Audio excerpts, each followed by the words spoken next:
Hello everybody, my name is Marcus and I'm a fibre artist from Scotland, and this video is just going to be my July 2024 project updates, where I'll just be taking a look back at some of the projects that I've been working on over the last month or so.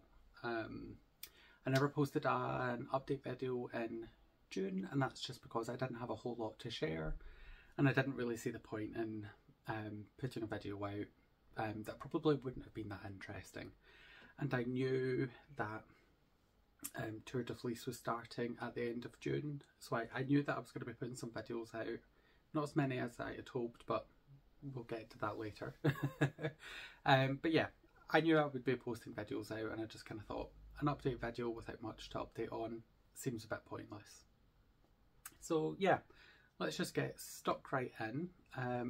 In my last update video, I'd like cleared the decks of all my active works in progress. I do have some other kind of long-term whips. They haven't seen any action for a while, so we're just not going to address them today at all. So what I've got to show you today is just all new projects that I've started. Haven't finished anything yet, but we're working on that. So we'll just start with this. I'd actually meant to pull this down. This is my Crochet Harris tweed bag, which is obviously very rainbow and covered in fluff, and that's the dog's fault. In here I've started just a pair of socks, and I don't mean just a pair of socks. There's no such thing as just a pair of socks when they're hand knit, but so far there's not really much to look at. I've just done the cuff and just started on the leg. The yarn that I'm using is West Yorkshire Spinners, and this is, I believe, from their Birds collection. This colour is, okay, I think it's called Peacock. The only reason I have doubts about that is because it doesn't look like a peacock. It doesn't look like any peacock I've ever seen, but it is beautiful colours. Really, really is lovely. But yeah, so I'd started these, I'd done the cuff. The main reason I started these is I have a huge collection, not a huge collection, but I have a fair selection of like commercial sock yarn.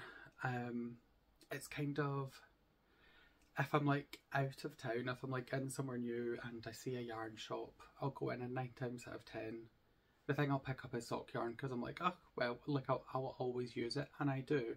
But the problem is I've been doing this for a long time. Anytime I go to like a different city, or you know, if I'm just somewhere out with Glasgow that happens to have a yarn shop, 9 times out of 10 I buy at least a skein of sock yarn as a souvenir, if you like. But yeah, so I've got a bit of a collection of commercial sock yarn, and I just kind of want to start using it up and making some space in my stash. Yeah, so I started these and I wanted to do a little something other than just plain vanilla stockingette socks. It gets a little bit boring, and I've been finding myself a little bit bored of vanilla socks recently. So I started looking for patterns. Nothing really jumped out at me, and somebody recommended a pattern, and I looked it up. I seen pictures of the pattern. It looked quite nice.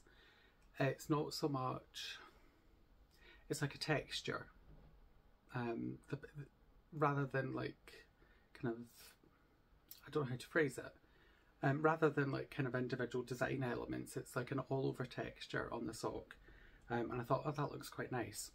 This yarn is a bit busy, so you're not really going to see the texture, and the pattern itself, it wasn't really what I was wanting. It was super straightforward, and I cannot remember the name of the pattern, but it was just basically, it was a 4-stitch repeat over 4 rows that you kind of changed what you do each row, but it's only over 4 stitches, and then, you know, you repeat that across the sock, and then you change for the next row. But even then, you're kind of, you're doing the same thing each row, just at a different point. It is super simple, but I was having to concentrate, and that's not what I want from socks. For me, typically socks are something I do on the go. They're like what I knit on if I'm on the bus, which I spend a lot of time on the bus. Or if I'm in work, like if I've got kind of an extra 5 minutes at the end of my lunch break, I'll just put a couple of rows on a pair of socks. That pattern would require just a little bit too much attention for those scenarios. So I've decided I'm just going to give that pattern a miss. I've not gone back to it since then. I don't know whether to just start doing a vanilla sock or if I should keep pursuing looking for interesting patterns. If anybody has any suggestions, I would love to know. I don't want anything wild. I don't think, like, I just want just a little something that makes it more interesting for me as a knitter. For this, the yarn's going to be doing the talking more than anything else. But if there was just a small little element to keep me interested. Because as I said, vanilla is great. Just plain stocking it is great for a while. And it ends up just recently, if it's just plain stocking it, I'm not drawn to pick the project up if it's just stocking it. But yeah, so that's these socks. I'll put these back in the bag. And actually, I'll just pop this back on the hook. There's this shelf that the plants are on. There's actually one of the screws. When we were like putting the shelves up, one of the screws we hit something. I think it's just like another screw or a nail or something on the inside. And there shouldn't really be any plumbing on this wall. But we hit something and we couldn't get the whole screw to kind of go into the wall, so there's a bit hanging out, which is perfect for hanging project bags. So yeah, so that's the socks. Next up, I'll show you my new project.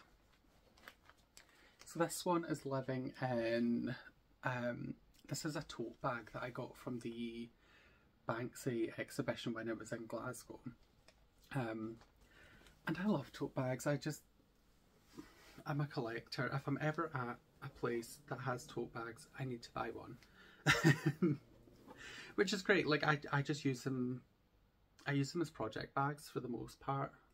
Especially they're brilliant for like scrappy projects because, you know, any scrap, you know, if, for example, when I finish these socks, the leftovers, they can get thrown in one of my several scrappy project bags. And that's exactly what's living in here.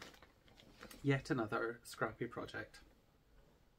Let me just sort this out because it is an absolute mess.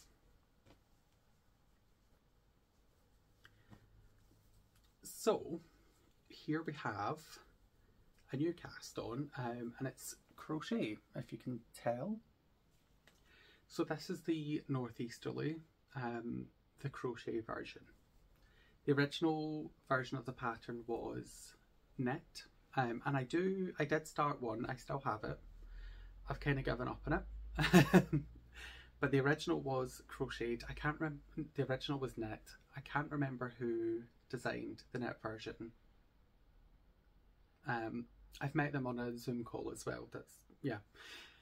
But I believe it was Katie Stevens. I'll double check that and I'll write it like on screen. But Katie Stevens designed a crocheted version of it with like permission from the designer of the knit version, and I believe with their guidance as well. I'm not 100% sure on that part, but she does have like explicit permission to create a crocheted version. So yeah, basically the northeasterly is a chevron scrappy blanket. So what I done was I crocheted a whole strip, basically. That is the full length that I want it to go to. So this is just a bit taller than I am, so it's maybe about 6 foot. I am not 6 foot, but I want it just a little bit taller than me so that like it'll cover my feet if I'm lying underneath it. Because obviously I don't want my feet to be exposed when lounging under a blanket.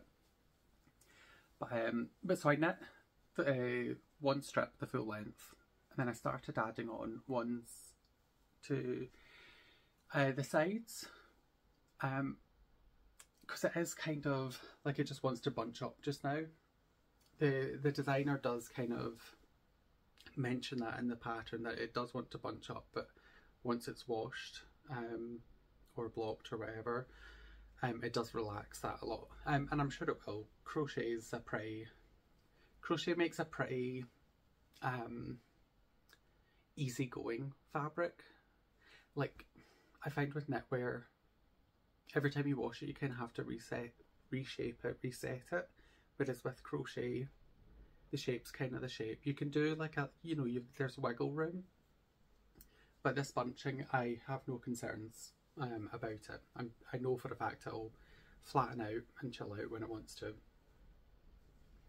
So I started adding on just basically so I would be able to see it a little bit better.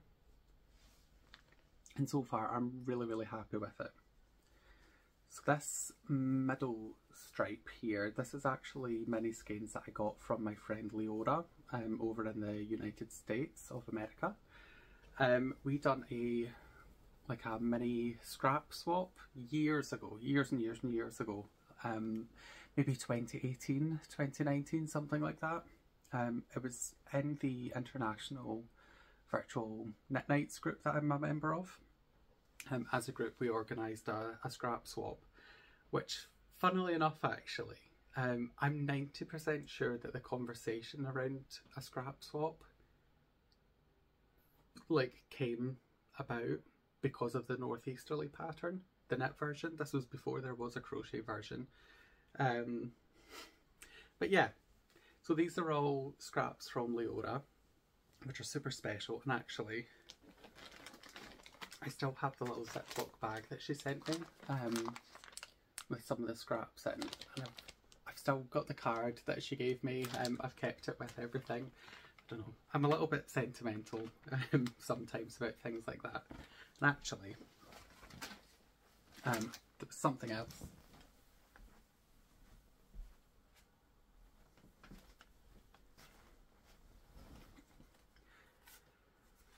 So when Leora sent me the mini skeins, she sent me a little something else as well, which is these. This is 50% bison and 50% mulberry silk. So in the IVKN, the International Virtual Knit Nights, it was years ago I'd mentioned that I'd been at an event and there was somebody selling yarn made with like bison hair.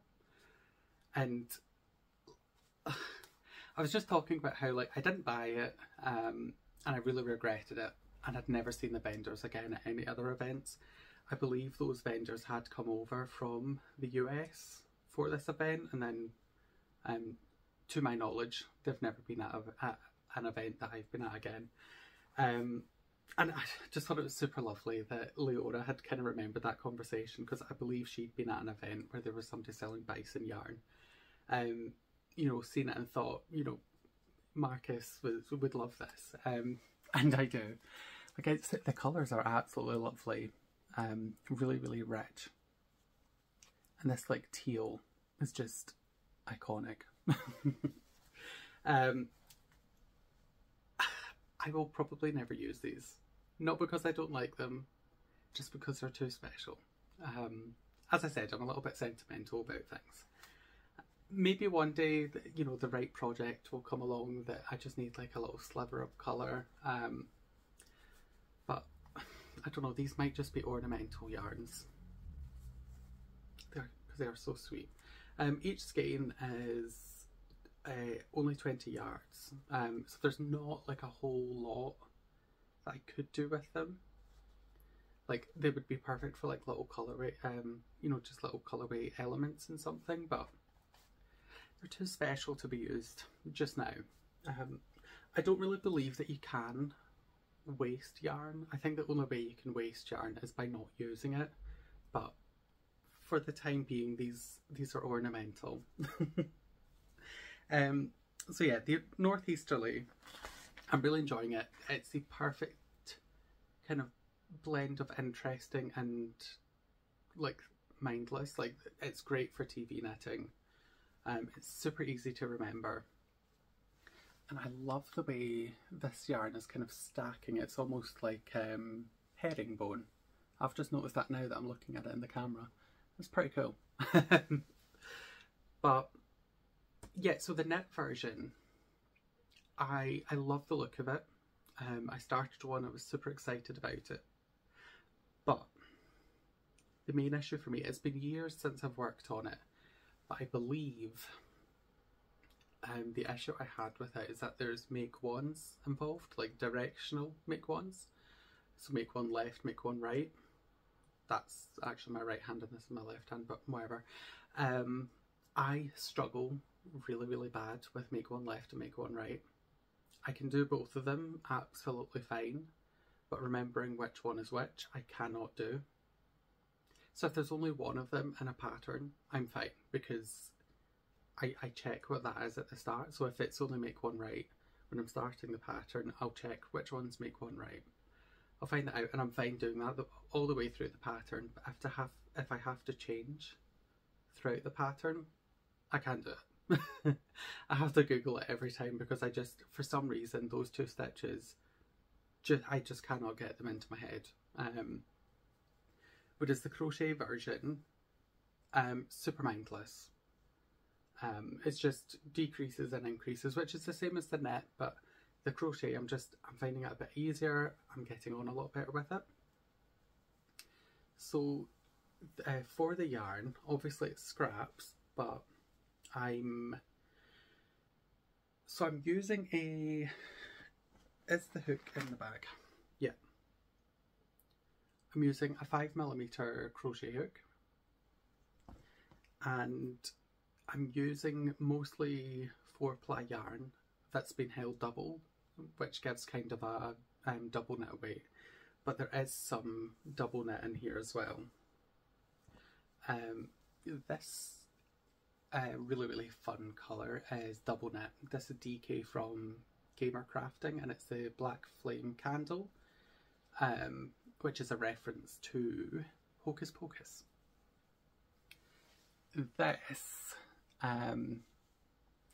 This is actually super old. This is really old. This is yarn from the first pair of socks I ever made. It is double knit. It's actually some of my first attempts at dyeing yarn as well. I think it's West Yorkshire, apologies, I think it's West Yorkshire Spinners.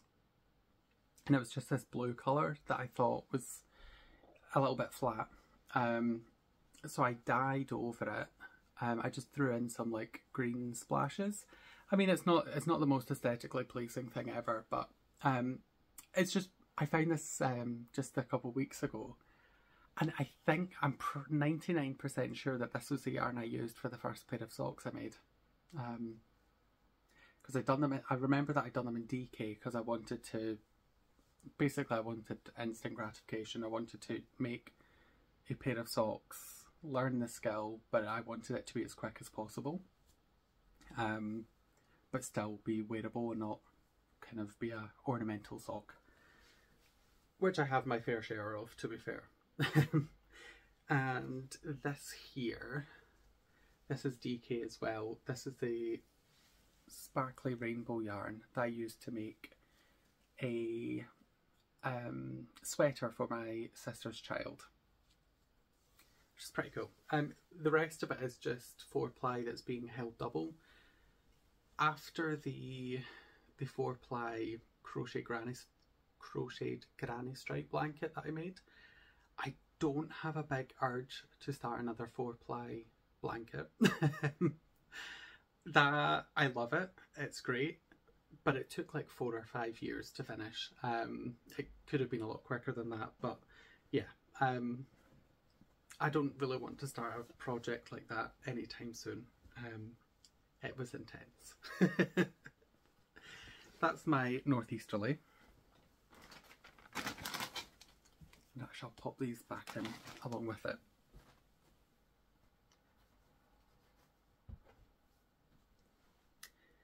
So, up next is probably the most exciting thing that I have to show today. Well, I don't know, I'm pretty excited about all of them, but this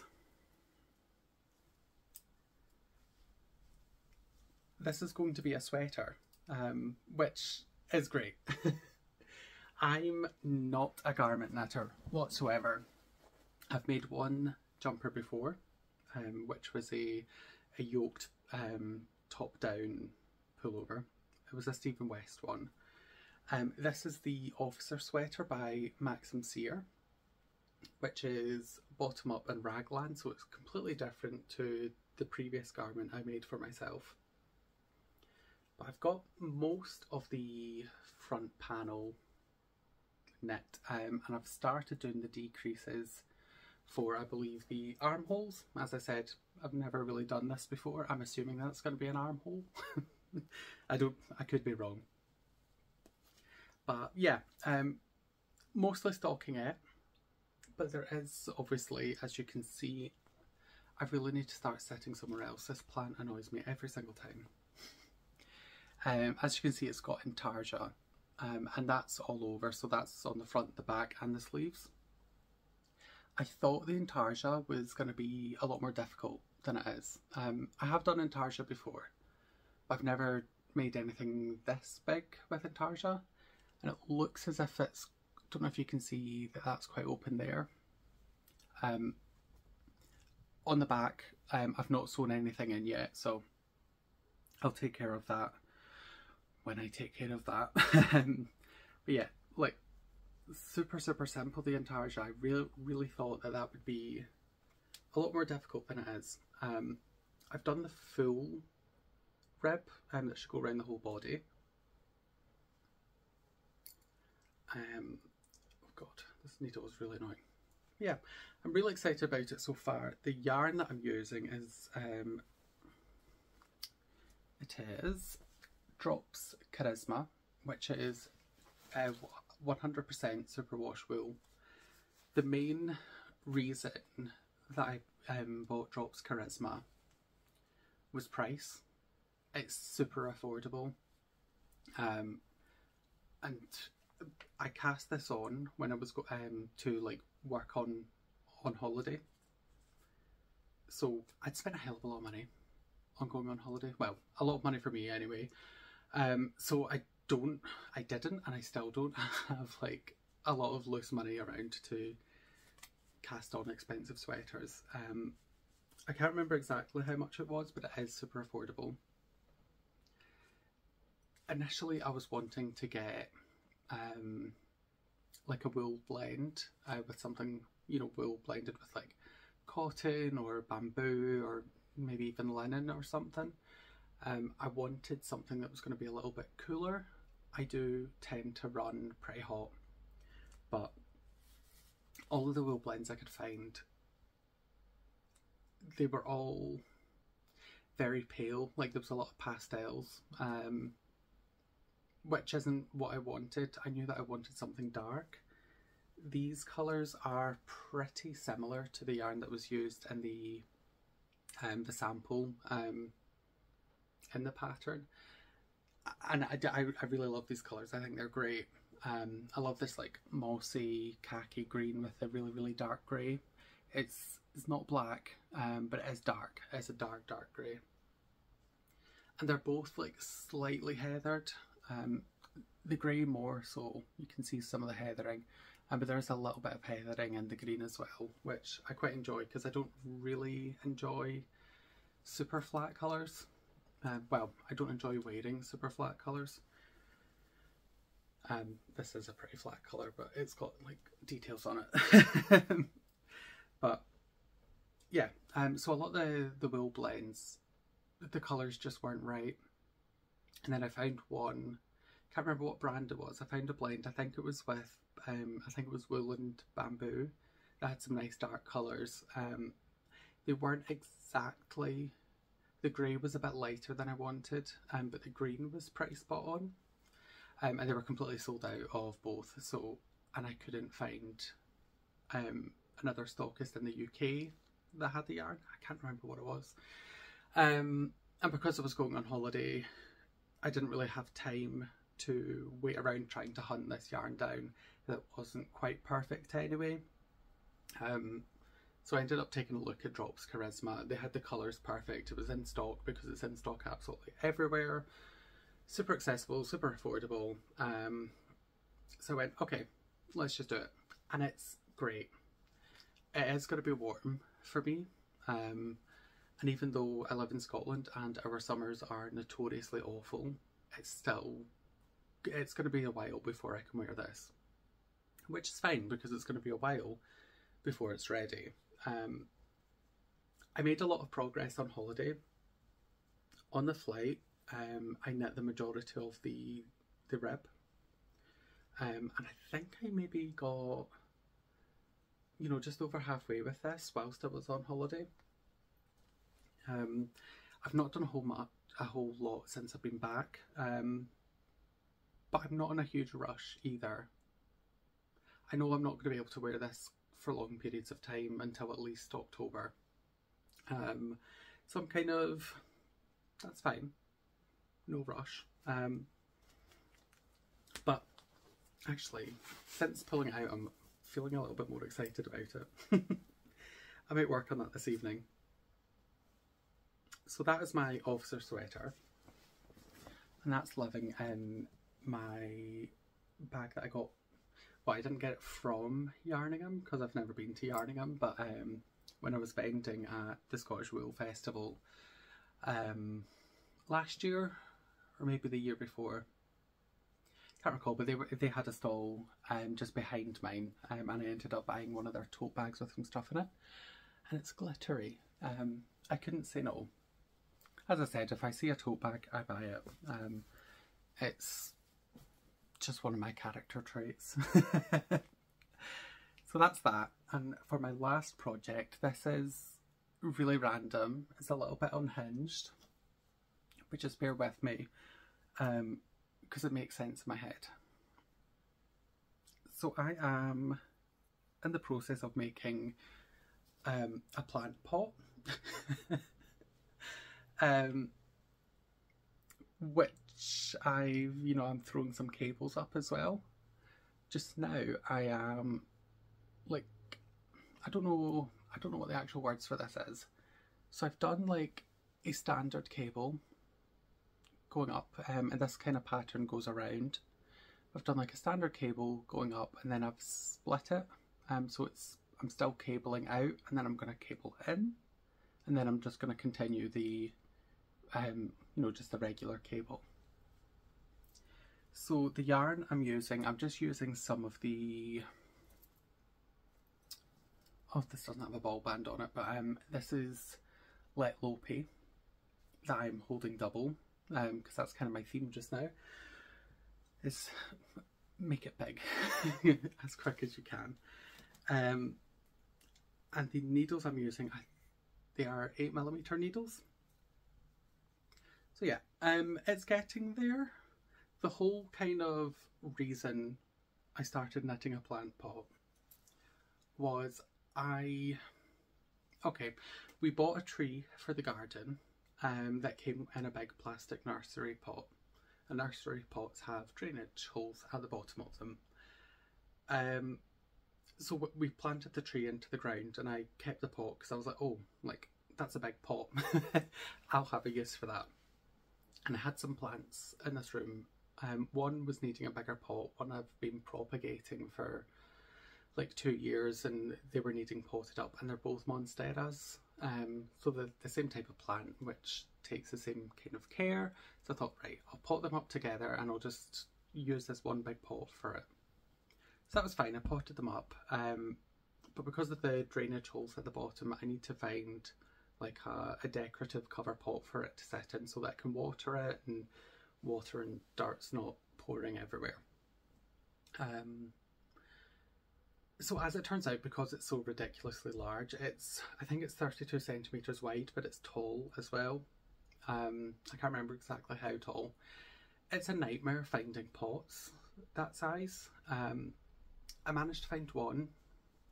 It was hideous. It was yellow, but it was like I'm not a big fan of yellow, but it wasn't a very nice shade of yellow in my opinion. That was the only plant pot I could find that would actually fit its needs. And I was kind of thinking, oh, like I can just paint it or something, but it was out of stock, so I kind of had to scrap that idea. I found some like really stunning stone ones which will weigh an absolute ton, but they are also costing hundreds of pounds, which I'm not spending on a plant pot for this room, definitely not. So I just thought, right, I'll make one. So my plan is to put like a plastic carrier bag, like grocery bag, around the pot, and then this can be the decorative cover. I have done this before. I've crocheted a plant pot before, and I've done the same thing again. There's just like a little plastic bag on the inside to catch the water, and it works fine. But this is huge. This is quite large. So it's lit low-pay, held double with 8mm needles, and I have got 126 stitches cast on. So it's getting there. Really where the cable starts is when it starts going up the way, but I think this might actually be a little bit wider than the pot is. But I spent a good amount of time working on this, so I'm not changing that.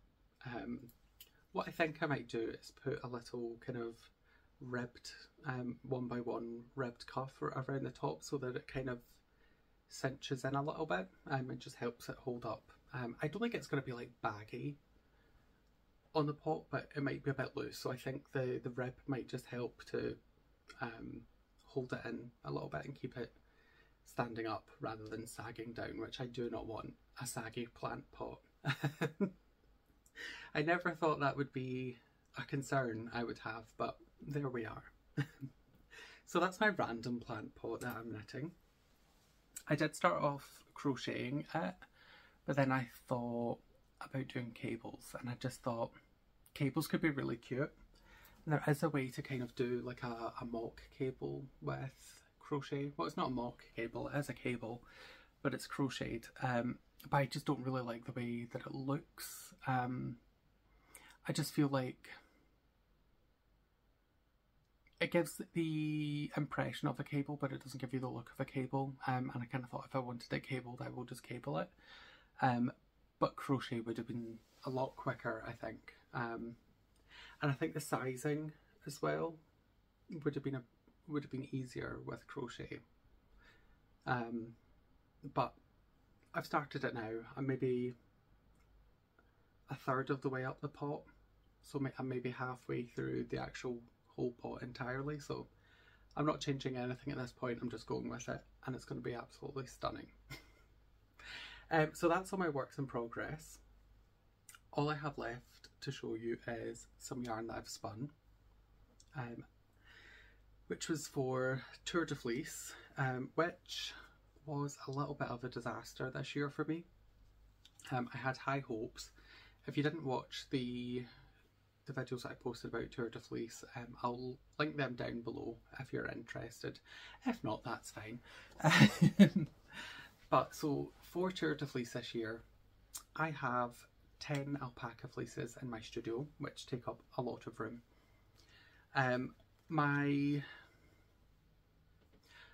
For Tour de Fleece, I wanted to focus on one fleece and see how much of it I could get done. As it turns out, not much.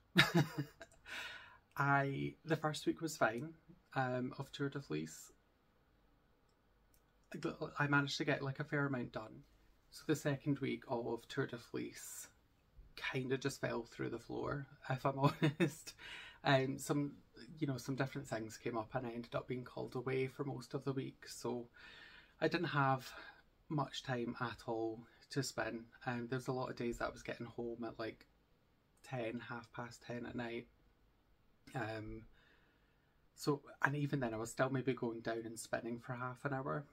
And at the start of the week I was setting up my camera to film stuff. I was spending maybe 10 minutes setting up a camera, getting the lighting sorted, and then having like 10 or 20 minutes to spin. So I kind of just thought, let's just stop filming and just kind of try and enjoy the time that I do have to spin, rather than spending all this time setting up filming equipment.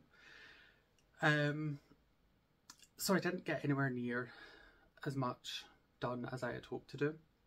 And I've got to say, on the 21st of July, the last day of Tour de Fleece, I was kind of looking at what I'd managed to actually get spun in that time, and I was pretty disappointed. I had high hopes for this year, but it is what it is. Life has a way of getting in the way of plans.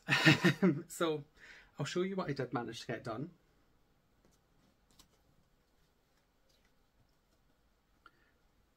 So I managed to get these 6 skeins all spun. And these are all obviously 100% alpaca. The only differences between them, I can't actually find, I think it's this one. No, it's this one. This one has been chain plied, so it's 3 ply, and it's a little bit thicker than the rest. These are all kind of round about 4 ply, flirting with double knit maybe, whereas this one is a lot closer to the double knit. So overall, I wrote it on a post-it because I'm organised. I managed to get 1,667 metres, which is 1,823 yards spun, and in total these 6 skeins weigh 700 grams, which, I mean, really that's not bad, because that's mostly just a week. Had I had more time to spin during Tour de Fleece, I would have hoped to have got a hell of a lot more than that spun, but it didn't happen. And I'm quite happy with those skeins. I think they're lovely, and I cannot wait to use them. They do still need washed again. The fleece itself has been washed relatively thoroughly, but there will still be some debris to come out of this. Well, not so much debris, it's probably mud more than anything. But I don't think the colour will change much. So that's all the projects I have for this video. I hope you've enjoyed taking a look at them with me, but my YouTube channel in the last month has hit 500 subscribers, which is pretty cool. I didn't expect that to happen, but apparently 500 people have seen something I've posted and thought that they'd be interested to hear more. So yeah, that happened. I thought it might be nice to do something for that 500 subscriber milestone, and one of my friends suggested doing a Q&A video. So if you like that idea, then leave a comment down below with a question. If you don't have a YouTube channel, or if you don't want to, I have a link for NGL, not gonna lie, and this is basically somewhere that you can anonymously ask a question, and you don't need to have an account to do it. So if you don't have a YouTube channel, that's a way that you can ask not a channel, but a YouTube account, that's a way that you can ask a question. So I'll leave a link to that in the comments down below, and I'll also post, I think it's called like a community post with the link. I need to figure that out, but you'll see that when I eventually figure it out anyway. But with that, thanks a lot for watching, and I'll see you next time. Bye!